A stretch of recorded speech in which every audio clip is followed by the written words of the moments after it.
Margaret Atwood's Old Babes in the Wood gathers 15 stories of memory, aging, love, and irony. Each tale is a window into the fragile, comic, and profound textures of human life. The title card appears, Old Babes in the Wood. Chapter 1.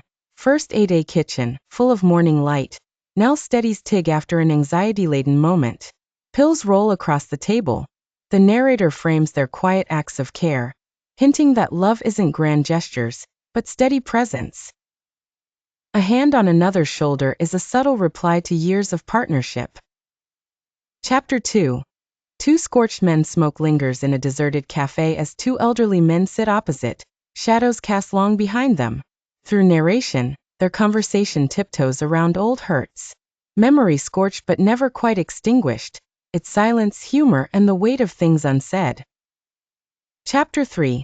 Morte de smudgy, a child's drawing taped to a fridge, a darkened corner, and an empty cat bowl. Family members circle, alternating comedy and tears. The narrator reveals how Smudgy's death exposes cracked family patterns. Grief is both comic, cruel. A tender moment ends with a door slamming. Chapter 4. My Evil Mother. The narrator watches a teenage girl eyeing her eccentric mother.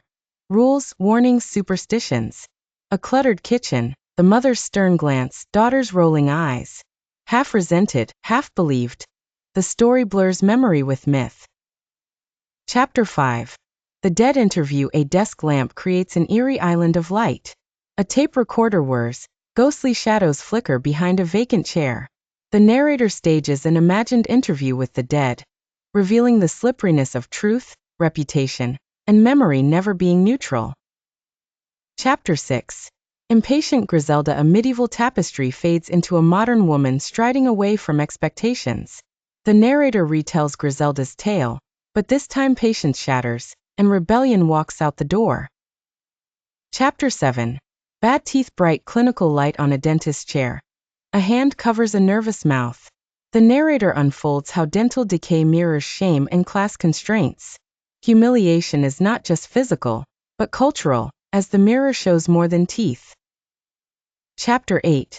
Death by Clamshell. Waves crash, a shell splinters, laughter cuts short.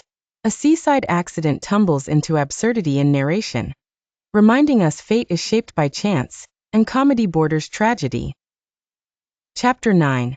Free-for-all. The camera pans across a noisy family table. Dishes everywhere, hands jostling, voices overlap. The narrator unpacks rivalry, competing for stories, possessions, and attention at a gathering turned battleground. Chapter 10. Metempsychosis, or the journey of the soul. A butterfly emerges from its cocoon in sunbeams, a candle flickers. The narrator muses on reincarnation. Souls migrating and persisting, silhouettes melting into new forms, playful and philosophical. Chapter 11. Airborne. A symposium. Women in lamplight circle a living room table. Books are passed, laughter, subtle digs traded. The narrator enters the ledger of favors and slights, vanity and friendship, as faces reflect the stories they share. Chapter 12. A dusty lunch. Dust motes swirl as sunlight falls on a couple eating in silence. Forks scrape, eyes avert, tension lingers. The narrator explores the awkward rituals that sustain relationships, miscommunication palpable. Chapter 13. Widows. An empty chair, black trimmings. A solitary woman walks in a park. Narration floats between portraits of widowhood, loneliness, unexpected freedoms, and the scripts of grief being rewritten. Chapter 14. Wooden box. A trembling hand opens a wooden box, revealing faded letters and trinkets. The narrator traces the weight of inheritance, secrets unfolding as generations reach back through objects. Chapter 15. Old Babes in the Wood. Two older companions walk through autumn woods, holding hands as leaves fall. Narration closes with bittersweet humor, memories, contradictions, quiet rituals, and the enduring texture of love. Closing sequence. A montage. Teacup, book, box, woods, all recurring motifs. Gentle piano resolves. Narration gently reminds. Together, these stories remind us that life's meaning lies not in grand events, but in the small, fragile gestures we carry with us. Images fade into silence. Text: Margaret Atwood, Old Babes in the Wood.